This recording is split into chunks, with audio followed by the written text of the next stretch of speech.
नमस्कार, यहाँलाई हार्दिक स्वागत छ। तपाईहरु यतिखेर हेर्दै हुनुहुन्छ टिकापुर अनलाइन टिभी। म चाहिँ तपाईहरुको साथमा झलनाथ खनाल। आदरणीय दर्शकबिन, आज हामी जानकी गाउँपालिकामा छौं। जानकी गाउँपालिकाले यो विश्वभर फैलिरहेको कोरोना भाइरसको संक्रमणमा आम समुदायलाई चाहिँ कसरी सुसूचित गरिरहेको छ र राहत वितरणको प्रक्रियालाई कसरी अगाडि बढाइरहेको छ भन्ने विषयमा विभिन्न थुप्रै विषयहरुमा चाहिँ आज हामी जानकी गाउँपालिकाको अध्यक्ष आदरणीय प्रदीप कुमार चौधरीसँग केही कुरा गर्न गइरहेका छौं। स्वागत छ अध्यक्ष यहाँलाई टिकापुर अनलाइन टिभीमा। धन्यवाद। जस्तो यो कोरोना भाइरसको जो महामारी अहिले विश्वव्यापी रूपमा फैलिरहेको छ, यो अवस्थामा चाहिँ जानकी गाउँपालिकाले जो निम्न आय स्तरका जो समुदायहरू छन्, साँझ बिहान दैनिक जलादारी गरेर छाक टार्ने समुदायहरू अथवा परिवारहरू, उहाँहरूले चाहिँ राहतको व्यवस्थापन कसरी गरिरहेको छ अहिले? निश्चित रूपमा अहिले यो कोरोना भाइरस कोभिड-19 महामारी विश्वभर फैलिरहेको अवस्थामा र विशेष गरेर अझै नेपालको परिवेशमा लकडाउन भइरहँदा हामी जानकी गाउँपालिका पनि स्वाभाविक र लकडाउन रहेको अवस्था छ र हाम्रो यहाँ लकडाउन एकदमै प्रभावकारी रहेको हामीले महसुस गरेका छौं र सँगसँगै यो लकडाउनले गर्दा हाम्रा जानकी गाउँपालिकाका जनताहरूलाई साच्चीकै कहीं उहाँलाई निकै शास्ति भोग्नु परेको छ, जसमा विशेष गरेर ज्यालादारी मजदुरी गर्नुहुने असंगठित जुन हाम्रा मजदुर दाजुभाइ दिदीबहिनीहरू हुनुहुन्छ, उहाँहरूको जीवनमा प्रत्यक्ष प्रभाव परेको हामीले महसुस गरेका छौं। जस्तो राहत वितरण कार्यमा चाहिँ गाउँपालिकाले अरूको भन्दा अलि फरक तरिकाले मापदण्ड बनाएर राहत वितरण गरिरहेको छ भन्ने कुराहरु पनि आएको छ। यो खास के हो? निश्चय पनि हाम्रो यो जानकी गाउँपालिकामा हामी अलि अरूभन्दा विभिन्न समस्या भन्दा पनि लहलहैमा वितरण गरेको जस्तो देखिन्थ्यो, तर हामी धेरै सुझबुझका साथ केही राहत वितरण कार्यक्रम अगाडि बढाएका छौं भन्ने हामीलाई लागेको छ र यो कार्य अलि ढिला भयो अरूभन्दा भन्ने जनगुनासो आइरहँदा पनि हामी चाहिँ साच्चीकै विधि र प्रक्रियालाई अवलम्बन गरेर अगाडि बढ्नुपर्छ, जस अन्तर्गत मैले चाहिँ हाम्रो गत महिनाकै 19 गते नै हामी चाहिँ एउटा एकद्वार प्रणाली विभिन्न राहत सामग्रीको संकलनदेखि या नगद चाहे जिन्सी कुरा होस् त्यसलाई चाहिँ एकद्वार प्रणाली र त्यो लाई पनि विधि विधान अनुसार एउटा कार्यपालिकाको निर्णय र विधि बनाई मापदण्ड बनाई हामी अगाडि बढ्नुपर्छ, जस अन्तर्गत हामीले सुरुवातमा हामीले चाहिँ लगत असंगठित ज्याला मजदुरी गर्ने हुने दाजुभाइहरूको हामीले प्रत्येक वाडामा हाम्रा गणकहरू खटाई या जनप्रतिनिधिहरू स्वयं आफै पनि खट्नु भएको छ, जस अन्तर्गत उहाँहरूले चाहिँ हाम्रो जानकी गाउँपालिकाको 9वटा वाडाबाट न्यूनतम 185 र बढीमा 412 जनाको आएको थियो, जस अन्तर्गत हाम्रो सम्पूर्ण गाउँपालिका अहिले 2564 जना घर परिवार चाहिँ त्यो ज्याला मजदुरी गर्ने भनेर चाहिँ वाडा अध्यक्षहरूकै वाडा सिफारिसबाटै हाम्रो चाहिँ आएको छ। त अहिले पनि अब लकडाउन भएकै 3 साता भन्दा बढी भइसक्यो। यो अवस्थामा पनि गाउँपालिकाले पूर्ण रूपमा चाहिँ राहत वितरण गर्न सकेको छैन भने केही वडाहरुमा अझै पनि सुरु भएको अवस्था छैन। खास कारण चाहिँ के हो? हामी निश्चित रूपमा यो खाद्य व्यवस्थापनको कुरा भने जतिको सजिलो छैन। हामी मैले भने जस्तो अघि नै निर्णय पनि गर्न, त्यसपश्चात हाम्रो राहत वितरणका कार्यहरू गर्नका निम्ति हामीले चाहिँ एउटा संयन्त्र नै बनाउने जुन अन्तर्गत पहिलेको हामीसँग रहिआएको विपद व्यवस्थापन समिति भन्ने थियो, त्यसलाई चाहिँ अहिले रूपान्तरण गरी हामी कोभिड-19 को रोकथाम या त्यसबाट प्रभावित जनताहरूलाई राहत वितरणमा हामीले चाहिँ रूपान्तरित गरेका छौं, जसको नाम आपूर्ति व्यवस्थापन समिति रहेको छ। त्यो निश्चित रूपमा उहाँहरूलाई चाहिँ हामीले राहत वितरणका निम्ति जसरी व्यवस्थित गराउनु पर्थ्यो, खरिद प्रक्रिया पनि अलिकति सिस्टममा जानुपर्ने भएकोले केही दिन हाम्रा 2-3 दिन निश्चय पनि ढिला भयो। हामीले चाहिँ भने जस्तोको त्यति गर्न सकेनौं र खाद्य सामग्री पनि हामीले प्रत्येक वाडामा पुर्याएका छौं। हामीले प्रत्येक वाडामा पुर्याइसके पश्चात हामीले चाहिँ वितरण गर्न भनेका थियौं र त्यसअनुसारको कुनै वाडामा चाहिँ वितरण भइसकेको अवस्था छ, धेरै वाडाहरूमा चाहिँ वितरण भइसकेको र कुनै वाडा चाहिँ अलि आन्तरिक व्यवस्थापन उहाँहरू चाहिँ वितरण प्रक्रिया हामीले सबै तय गरेर पठाएका छौँ, तर पनि उहाँहरूलाई चाहिँ अब के कस्तो कति कारणले उहाँहरूले चाहिँ वितरण नगरिसकेको अवस्था चाहिँ हो। जस्तो त्यो खाद्य सामग्री जो गाउँपालिकाले वडामा पठाएको छ त्यो खाद्य सामग्री पनि अब पूर्ण रूपमा गुणस्तरयुक्त छ कि छैन भन्ने कुनै मापदण्ड नदेखिएको, अनि त्यो जो तपाईँले पठाउनु भएको चामलको कट्टा छ त्यो चामलको कट्टामा पनि बाहिर कुनै पनि प्याकेजिङको अथवा लोगो अथवा त्यो डिस्ट्रिब्युटरको चाहिँ नाम लिस्ट नभएको, अनि त्योभित्र चाहिँ जति 20 किलो 40 किलो कति हो त्यसको मापदण्ड एकै नभएको भन्ने कुरा पनि उठ्न थालेको छ जानै गाउँपालिकामा। के हो खास यो निश्चित रूपमा यदाकदा हामीले सुनेका हौँ। निश्चित रूपमा विगतको दिनमा जुन स्टक नभएको र तत्काल हामीले चाहिँ आपूर्ति गर्नुपर्ने भएकोले कतै कतै मलाई लाग्छ त्यो कट्टामा नाम सप्लायरको र प्रोडक्सनहरूको चाहिँ नाम नभएको अवस्था चाहिँ यथार्थ हो, हामीले स्वीकार्नै पर्छ। तर त्यो भित्र रहेका चामल मलाई लाग्छ यहाँ स्थानीय स्तरमै सबै पालिकामा विशेष गरेर टिकापुर नगरपालिकामा सप्लाई गरिराख्नु भएको छ र लम्की चोहामा पनि यही के अरे उहाँले नै प्रोडक्ट्सहरूले गरिराख्नु भएको छ। मलाई लाग्छ कट्टाभन्दा पनि त्यसभित्र रहेको सामग्री या वस्तु गुणस्तरीय छ कि छैन भन्ने विषयमा मलाई लाग्छ त्यो गर्नु पर्थ्यो र यो अलिकति यो सङ्क्रमण अवस्थामा र तत्कालीन सेवा दिनुपर्ने अवस्थाले भएकोले लाग्दा र हजार क्विन्टल चामल उत्पादन गर्नुपर्ने र त्यो पनि त्यसलाई व्यवस्थापन गर्नका लागि हतारमा सायद त्यहाँ उहाँले चाहिँ व्यवस्थापकजीले गर्न सक्नुभएको छ। नत्र मलाई लाग्छ उहाँले दिएको चामल एकदमै गुणस्तर छ, जुन मलाई लाग्छ तपाईँहरू पनि अब अहिले अब सम्भव भएन, तपाईँहरू पनि जनताहरू नत्र आइसक्थ्यो, किनभने चाहिँ हामीले राहत दिएको वस्तु गुणस्तरहीन भन्ने कुरा जनगुनासो आइसक्थ्यो, त्यो नभएको। तर सामान्य चाहिँ कट्टा अहिले पनि हाम्रा विभिन्न सङ्घ संस्थाले दिइरहेको के अरे राहत सामग्री विशेष गरी चामल पनि उहाँहरूले दिएको राहतमा पनि त्यस्तो केही छैन, तर उहाँले दिएको वस्तु गुणस्तर छ कि छैन भन्ने विषयमा चाहिँ महत्त्वपूर्ण हुन्छ भन्ने म चाहिँ भन्न चाहन्छु। जस्तो तपाईँले अब यो आपूर्तिको कुरा गरिरहँदाखेरि कता कता जानकी गाउँपालिकाले धान किनेर आफै मिलबाट कुटाएर अनि त्यसलाई चाहिँ आफ्नै स्रोत साधनले प्याकेजिङ गरेर चाहिँ वितरण गरिरहेको छ भन्ने कुरा पनि आएको छ।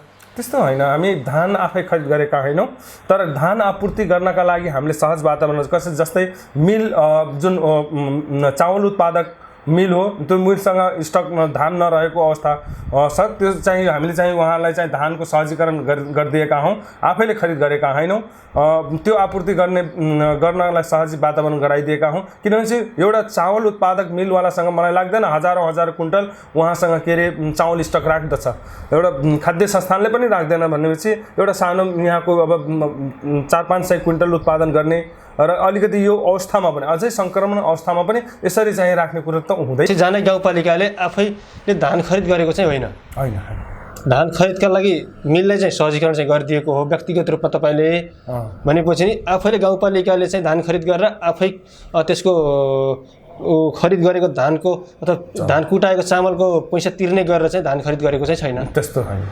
हामी प्रश्न यो पनि भन्न चाहन्छु तपाईँकै अब यो एउटा टेलिभिजन मार्फत निश्चय पनि हामी धेरै कामहरू यसरी गरेका छौँ, जसै विशेष गरेर कृषक दाजुभाइहरूको अहिले के अरे मसुरो र गहुँ पाकिरहेको अवस्थामा उहाँहरूले भित्र्याउनु पर्ने अवस्थामा हामीले चाहिँ एकदमै सोसियल अहिलेको लकडाउनको नियमलाई पालना गर्नुहोला र आफ्ना अन्न बालीलाई पनि घरसम्म भित्र्याउनुपर्छ भन्नेसम्म हामी सुरक्षाकर्मी मित्रहरूसँग पनि उहाँहरूलाई चाहिँ हामीले अनुरोध गरेका छौँ। त्यसअनुसार सिधै साहबसँग पनि कोर्डिनेसन गरेका छौँ, त्यसअनुसार वातावरण मिलाएर हामीले चाहिँ यो कार्य पनि अगाडि बढाएका छौँ। जस्तो अध्यक्ष जानकी गाउँपालिकामा विगत केही वर्षदेखि नै जनप्रतिनिधि अथवा वडाका जनप्रतिनिधि र गाउँपालिका जनप्रतिनिधि कार्यपालिका सदस्यहरू बिच पनि एउटा खालको तालमेल नमिलेको कुराहरू बाहिर प्रत्येक समयमा चाहिँ मिडिया मार्फत आइरहन्थ्यो।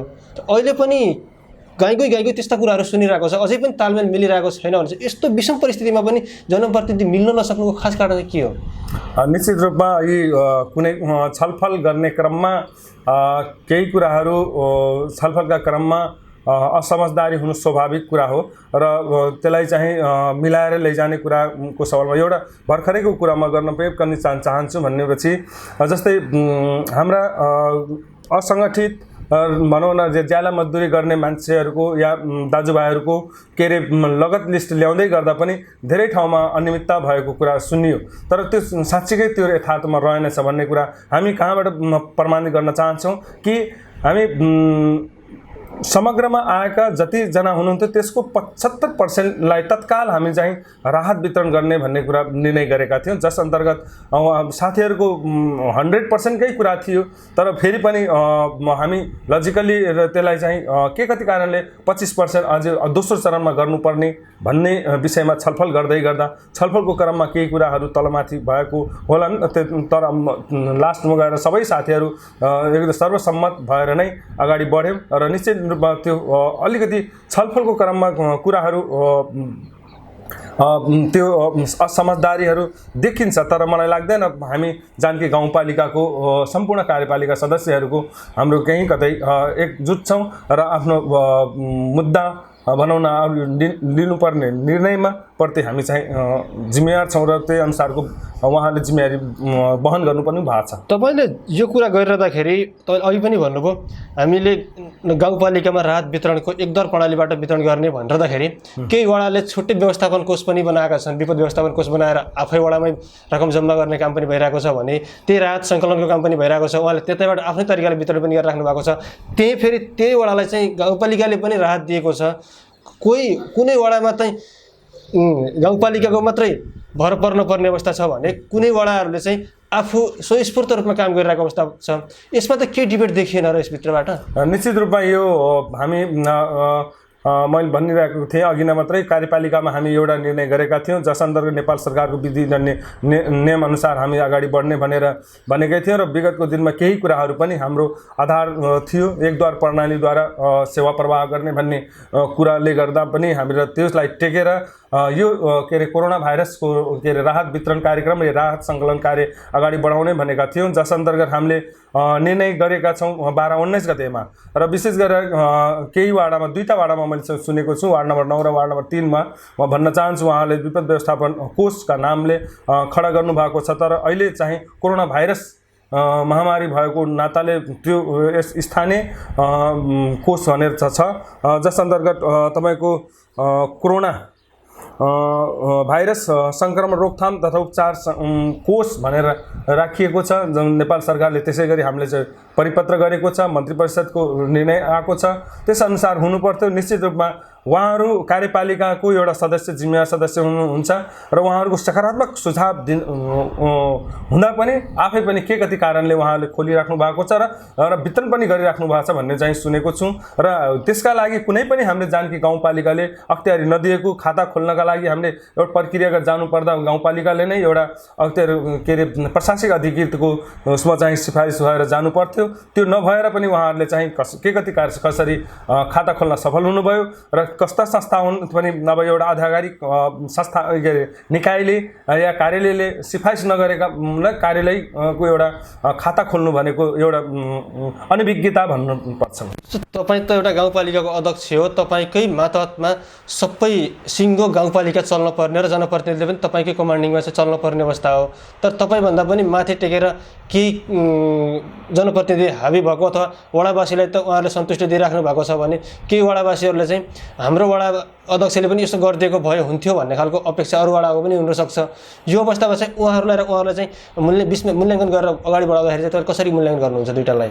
निश्चित रूपमा यो पनि पटक पटकको अब फोन मार्फत मैले चाहिँ जानकारी गरेको छु। अध्यक्षज्यू तपाईँहरू यसरी गरेको यो काम के अरे नीति या एउटा निर्देशन विपरीत या कुनै विधि विपरीत तपाईँहरूले गरिराख्नु भएको छ। आफै तपाईँ कार्यपालिकामा बस्नुभयो, एउटा निर्णयार्थ जानुभयो र फेरि पनि त्यो निर्णय विपरीत तपाईँहरूले कार्य गरिराख्नु भएको छ भनेको छु। र त्यस्ता धेरै अरू वाडाका पनि थियो चाहना कि हाम्रो वाडागत खाताहरू खोलिनुपर्छ र वाडागतमै के अरे राहत सङ्कलन गरी वाडागतमै वितरण गर्नुपर्छ भन्ने चाहिँ म एउटा मात्रै उदाहरण दिन चाहन्छु। तपाईँको एउटा सामान्य कुनै दाताले एउटा पार्टिकल एउटा निश्चित वाडालाई राहत दिँदैन भन्ने जस्तो लाग्छ। तर उहाँहरूको पहुँचको आधारमा उहाँको संलग्नता पहुँच भन्दा पनि उहाँको सामिप्यताको आधारमा उहाँहरूले चाहिँ राहत त्यहाँ दिनुभएको होला। तर मलाई लाग्दैन त्यो उहाँले त्यो वाडाको मात्रै मान्छेले के अरे राहत पाउनुपर्छ भन्ने उद्देश्यका साथ होइन भन्ने मैले बुझेको छु र मैले पटक पटक भनि पनि राखेको छु। तपाईँहरूले त्यो गलत काम नगर्नुहोस्। भोलिका दिन नेपाल मैले एउटा गाउँपालिकाको अध्यक्षको कुनै पनि इन्ट्रेस्ट छ, किनभने नेपाल सरकारले एकद्वार प्रणाली पटक पटक परिपत्र पठाइरहेको अवस्था चाहिँ छ।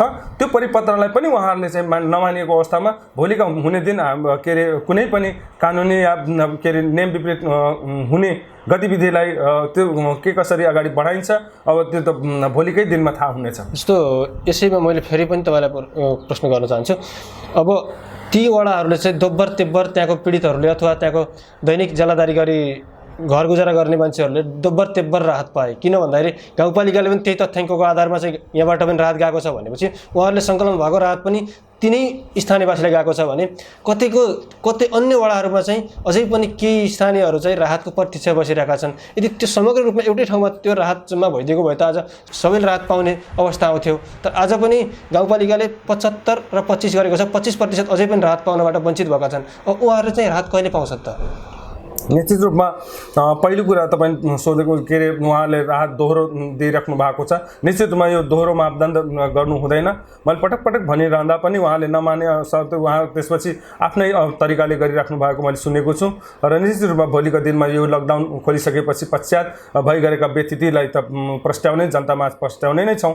तर जुन किसिमले अरू जनताले यो 25% को कुरा छ, निश्चित रूपमा फेरि पनि कार्यपालिका र विशेष गरी योभन्दा अगाडि तपाईँ भन्दै हुनुहुन्थ्यो कि के अरे दोहोरो जुन पाइराख्नु भएको छ उहाँले राहतको कुरा छ। निश्चित रूपमा उहाँले ल्याएको ल हाम्रा जानकी गाउँपालिकाका जनता हुन्, जानकी गाउँपालिका ज्याला मजदुरी गर्ने जनता हुन्, नागरिक हुन्। त्यसो भएको हुनाले उहाँले दिएको र उहाँ वाडा कार्यालयले सिफारिस गरेका सिफारिसका आधारमा हामीले चाहिँ त्यही अनुसारको हामीले राहत सामग्री पठाएका छौँ, न कि उहाँ चाहिँ फरक तरिकाले वितरण गरिराख्नु भएको छ भने हाम्रो जानकी गाउँपालिकाको जनता हुन् भनेर हामीले पाउनुपर्ने वाडागत तरिकाले पाउनुपर्ने के राहत सामग्री हामीले चाहिँ नियमसङ्गत समानताको आधारमा हामीले चाहिँ वितरण गरेका छौँ।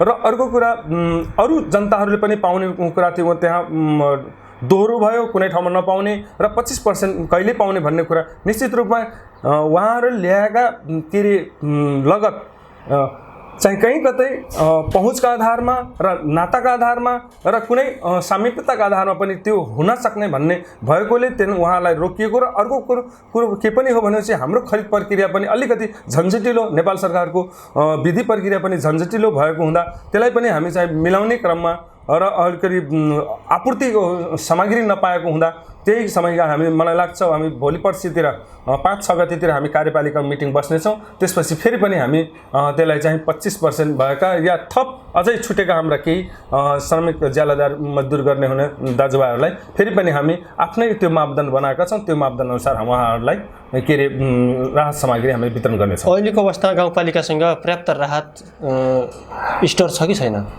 हामीसँग निश्चित रूपमा हामीसँग पर्याप्त छैन अहिले, किनभने हामी थोरै सङ्घ संस्थाबाट पनि राहत पाएका छौँ। जस अन्तर्गत मलाई जानकारी भएअनुसार हिजो मात्रै कैलाली काठ व्यवसायी मित्रहरूले 10 क्विन्टल दिनुभएको छ। त्यसै गरी हामीलाई चाहिँ के अरे किसान बहुउद्देश्य सहकारी संस्थाले 60 क्विन्टल 50 केजी दिनुभएको छ।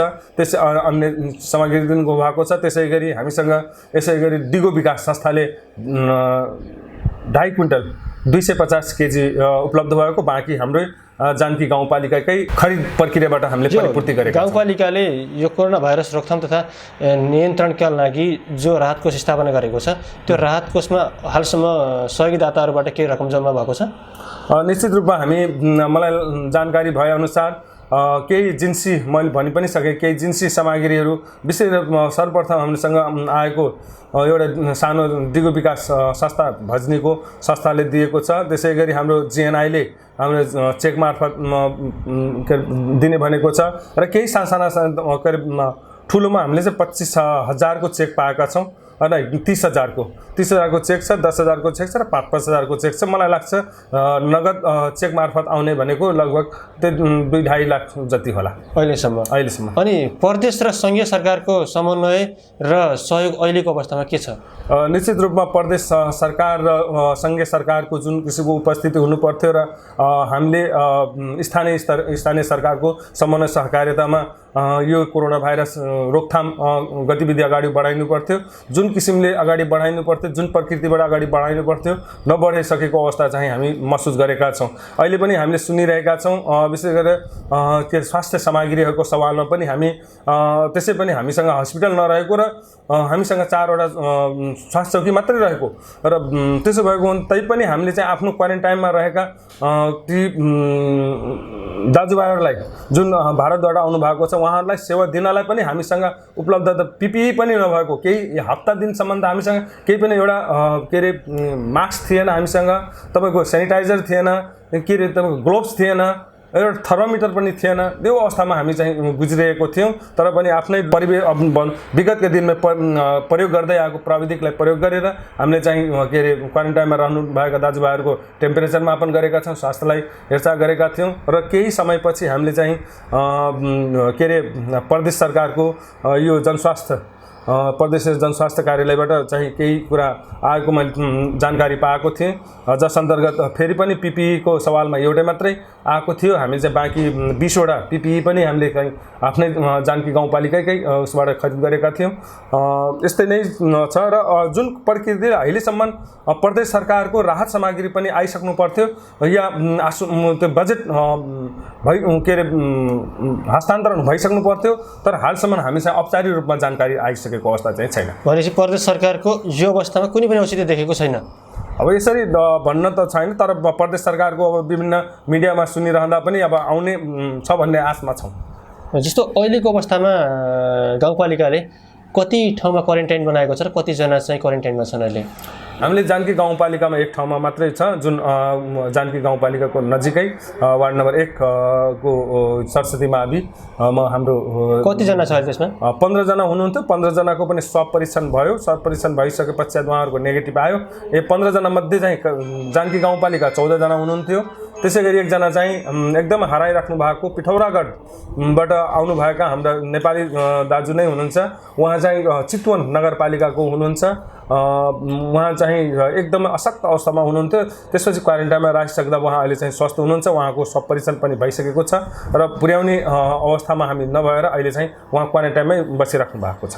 अन्तिममा मैले भन्न छुट्याएको र तपाईँले भन्न खोज्नु भएको केही छ? निश्चित रूपमा यो नेपाल सरकार भन्दा पनि विश्व महामारी फैलिएको कोभिड-19 फैलिरहेको अवस्थामा जुन नेपाल सरकार पनि लकडाउन गरेको अवस्था छ, त्यसमा पनि हामीले जानकी गाउँपालिकाका जनताहरूले जसरी विगतका दिनमा लकडाउनलाई पालना गर्नुभएको थियो, अझै पनि यसलाई चाहिँ प्रभावकारी पार्नका निम्ति र सङ्क्रमण नफैलाउन दिनका निम्ति जसरी उहाँहरूले सहयोग गर्नुभएको छ, अझै पनि सहयोग गर्नुहुनेछ भन्ने आशा गर्छौँ। र बाँकी हामी के पनि भन्न चाहन्छौँ भनेपछि राहत पाउने कुरा छ।